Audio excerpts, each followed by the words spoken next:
$560 a month. That's what could disappear from your Social Security check starting in 2032. Not in some distant future. That's only 6 years from now. And if you're within 5 to 10 years of retirement, this changes how you need to think about your plan. And here's why.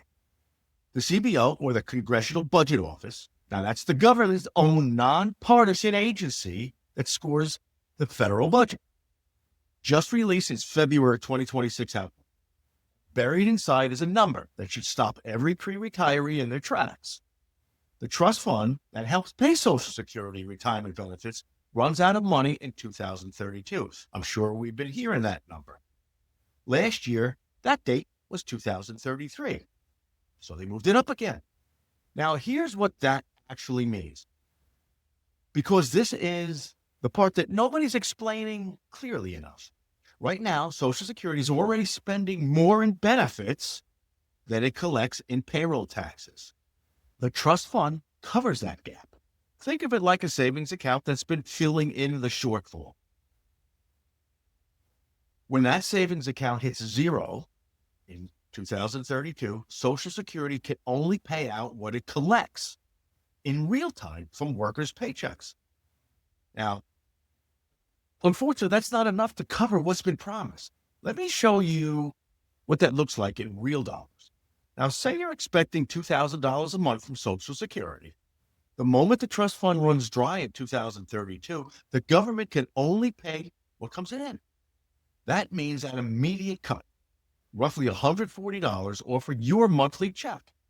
So now you're down to $1,860. But that's just 1 year.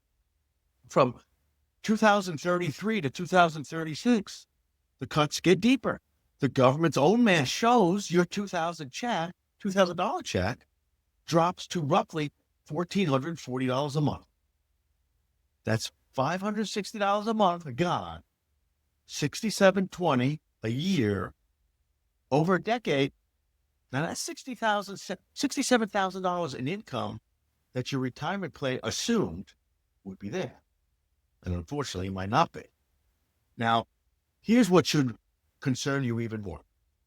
Two pieces of legislation that were supposed to help retirees actually make this worse. The Social Security Fairness Act, which was passed in January 2025, added nearly $200 billion to the shortfall. That's great. The One Beautiful Bill Act, signed last July, reduced the tax revenue flowing into that trust fund. The fixes accelerated the problem. Now, unfortunately, let that sink in. The fixes accelerated the problem. And there's a legal conflict underneath all of that that nobody's resolving. One federal law says you're entitled to your full benefit. Another federal law says the government can't spend money it doesn't have. We know that. Those two laws directly contradict one another.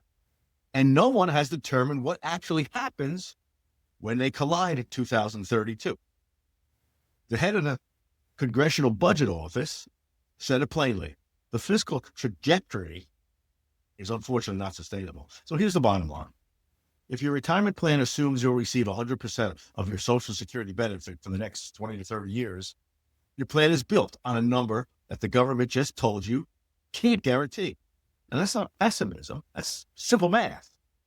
On Thursday, I'm going to show you exactly what to do about this. How to stress test your plan and reduce benefits, how to identify the income gap, and how to build a retirement income system that doesn't collapse when any single source weakens. It's about being proactive and not reactive when that comes about. But for now, understand this. The timeline is accelerating and it's not stabilizing. Every year that you plan for 100%, when the math says otherwise, is a year the gap in your plan gets harder to close. If you're within 10 years of retirement and your plan assumes full benefits, comment reality below and I'll send you the stress test framework. Because the best time to plan for this really was 5 years ago. The second best time is right now.